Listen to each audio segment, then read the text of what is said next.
My name is Noelle, a 40-year-old housewife, and today I want to open up about my family. It's a simple setup. Me, my husband, who's the same age as me, and our recently turned 16-year-old daughter. Back in college, I met my husband. We fell in love, got hitched. Nothing extraordinary.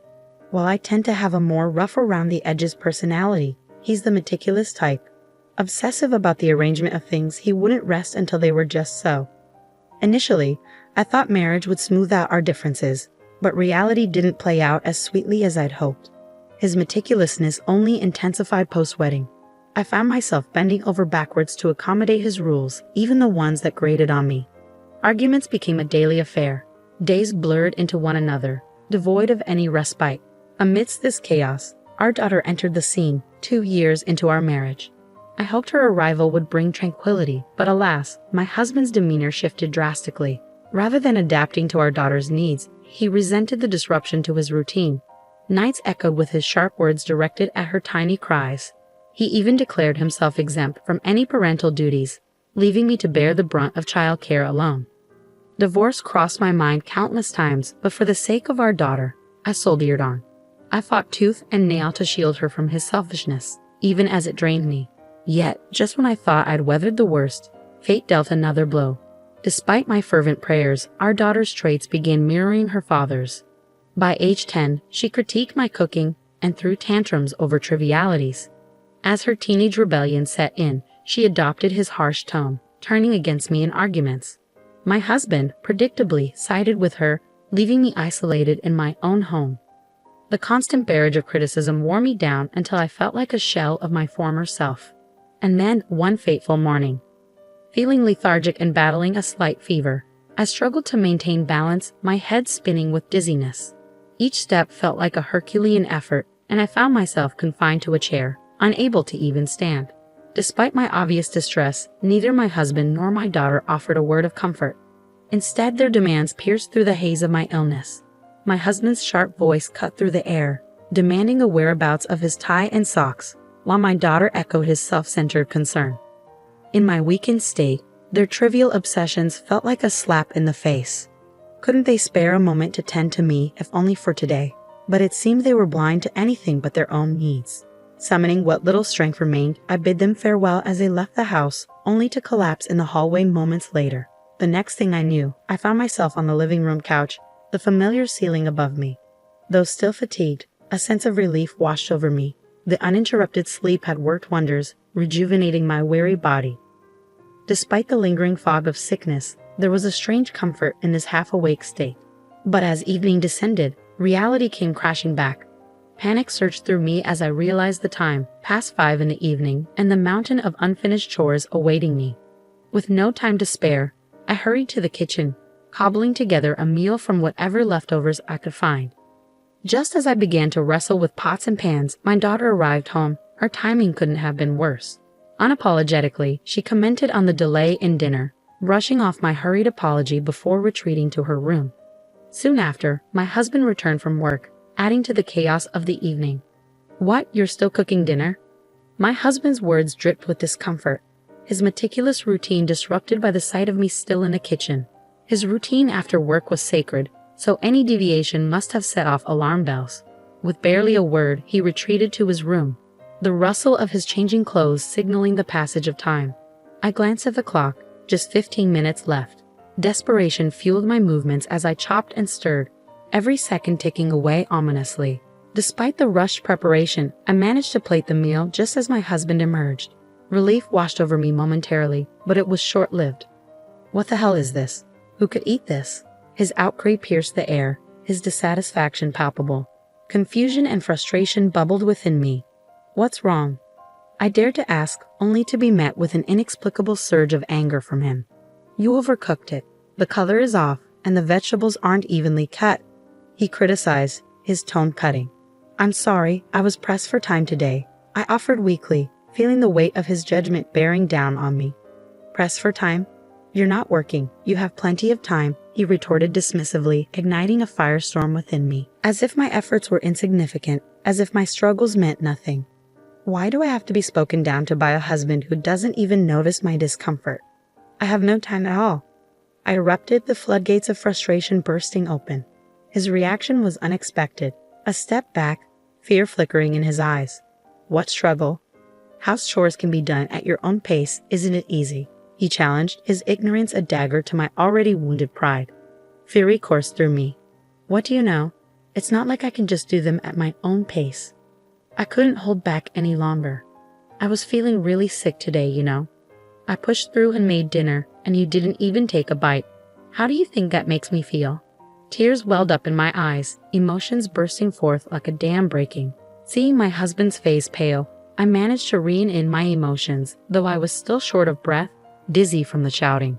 I awaited his response, hoping for a simple apology, a shred of understanding. But his words quivered with defensiveness. Do you have any idea how much I struggle to support our family in this world? He countered. So you're saying I'm just living easy and free? That's just an excuse. I'm not your slave, I shot back, refusing to be silenced. But the tension escalated, and I sensed his anger building, threatening to erupt into something more violent. I braced myself, ready to stand my ground. Before I could utter another word, our daughter burst from her room, shock evident on her face. Your voices can be heard outside. Stop it, it's embarrassing. She scolded, her interruption a jolt to our heated exchange. As her words sank in, we fell silent, the weight of her admonition settling over us. I began to explain the situation, but as she listened to both sides, her judgment was clear. Honestly, Mom, you're the one who's wrong, she said bluntly, her words cutting through the tension like a knife. Shocked to the core, I could only stare in disbelief at her unexpected verdict. Why? Because housework is your job, isn't it? Dad can't afford to take time off work, even when he's not feeling well. My daughter chimed in, her words laced with a hint of accusation. Her agreement with my husband's sentiments only fueled the fire of resentment simmering within me. As my husband spoke, his face etched with disapproval, I felt a surge of indignation. Mom is always late with her chores. Even today, you haven't done the laundry yet, he added, his criticism cutting deep. Their words shattered the fragile facade of composure I had been clinging to. So you're both saying I'm not trying hard enough? I questioned, my voice trembling with hurt. Maybe you're not trying hard enough. I could probably do it better and faster, my daughter interjected, her words like a dagger to my already wounded pride. Yeah, you're too laid back. I bet we could manage without you, Mom, she continued, her callousness slicing through me like a knife. Was I truly dispensable, I wondered? Had I become so insignificant in my own home, so easily replaced? The realization hit me like a ton of bricks, driving me to flee the suffocating atmosphere of our house. Before I knew it, I found myself in a darkened park, my feet aching from the hasty escape. As I sat on a bench, the chill of the night air seeping into my bones, I realized I hadn't even bothered to put on shoes in my haste. My tears had long since dried up, leaving behind a hollow emptiness. How long had I been sitting here, lost in my own thoughts? Even in the silence of the park, their harsh words echoed relentlessly in my mind, a constant reminder of my perceived inadequacy. Resentment simmered within me, a smoldering flame fueled by their callousness. I vowed never to forgive them, my family who had trampled upon my feelings so carelessly. With a newfound resolve burning quietly within me, I returned home. The next morning, I set about my tasks with a steely determination, my every movement a testament to the strength of my fighting spirit. I meticulously prepared a menu fit for a feast, as extravagant as a dinner at a famous restaurant. As the final touches were made, my husband and daughter entered the living room almost in unison, their faces void of any acknowledgement towards me as they took their seats. Come on, let's have breakfast, I announced, hoping to break through the icy tension that hung in the air. My daughter, rather than my stoic husband, spoke up. Mom, what's going on? Today's breakfast is really fancy, she remarked, her confusion evident. It's your 16th birthday today. Did you forget? I asked gently, hoping to stir some recognition. Yeah, I did forget. You should at least remember your own birthday, right, Dad? She turned to him, seeking validation. After a brief exchange of curt words, they both awkwardly began their meal. The atmosphere was strained, lacking the usual warmth and laughter that accompanied our family gatherings. It was evident they were scrutinizing my every move, perhaps unaware of the hurt they had caused or simply unwilling to acknowledge it. While I could understand my husband's aloofness to some extent, my daughter's behavior stung deeper. She was the child I had nurtured and loved, hoping she would grow into a compassionate and understanding individual. It's often said that daughters resemble their fathers, but with proper upbringing, she should have also inherited a sense of empathy and consideration. Regrets? Sure, I have them, but dwelling on them now seems pointless. Listen, I began, and just that single word shifted their expressions. What? What's going on? My husband's voice wavered as he questioned. Starting today, I'm leaving this house, I declared, and their faces drained of color in unison. Hold on, why? Why? They both protested simultaneously. You said you could do the housework better than me, I reminded my husband, my tone firm. I didn't say anything like that, he retorted, but I cut off my daughter's potential argument before it could begin. Whether you remember saying it or not, you did. And you, I turned to my husband, said I have more free time because I'm at home. It's just an excuse. He didn't respond, and I pressed on. Don't misunderstand. I'm moving to another house, starting today, but that doesn't mean I won't come back here. And stop, today's my birthday, right? You're going to celebrate, right? My daughter pleaded, her eyes brimming with tears. I chuckled at her plea, but my resolve remained unshaken. I'm sorry, but I'm serious about this, I replied calmly, watching her crumble before me. With that, I quietly stood and left the house, ignoring their desperate screams behind me. That day, I booked a hotel room nearby, then secured an apartment on a monthly basis, starting the process of building a new life. Even amidst the flurry of activity, my phone buzzed incessantly with messages and calls, apologies and pleas from my daughter. But my husband remained silent, unable to admit his fault.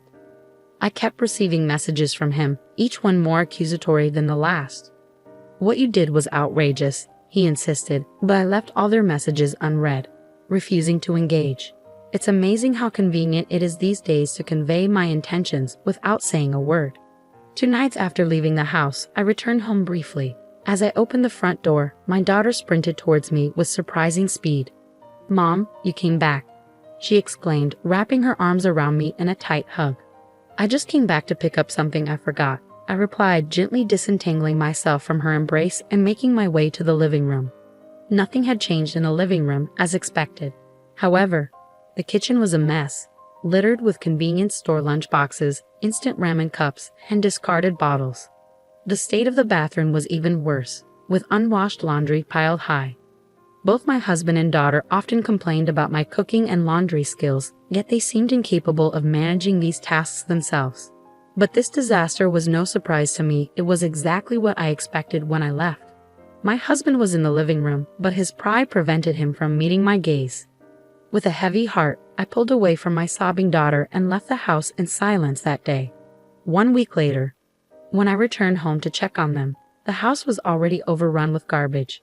These two, who never bothered to clean up or even take out the trash, had allowed the mess to escalate far beyond my expectations.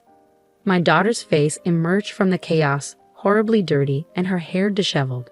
Despite her age, it was clear she was struggling to manage even the basic aspects of daily life. And finally, at this breaking point, my husband admitted his fault. I was wrong. I'm really sorry, he confessed, kneeling amidst the rubbish, his forehead pressed against the debris. But I couldn't simply forgive him with a mere apology. Don't think you'll be forgiven just by prostrating yourself, I told him gently, feeling the weight of the moment settle over us. His despair was palpable, his eyes wide with realization. Beside me, my daughter broke down in tears. If you truly regret your actions, start by cleaning up this house. If you can't even do that, I'll divorce you, I declared firmly, my resolve unwavering. Understanding the seriousness of the situation, my husband jumped into action, clumsily attempting to tackle the mess. In the end, I took charge of the cleanup, issuing instructions to both of them as we worked tirelessly to restore order. It wasn't until 3 days later that the house was finally pristine once more. Now, shall we continue the birthday party? I asked cheerfully, looking down at my husband and daughter, who now sat in a freshly cleaned living room. From that point on, my husband took over all the housework duties. Even my daughter, who had once sided with her father, now stood by my side. Though those days were difficult and painful, I now realize they were necessary for our family to truly understand the importance of responsibility and respect.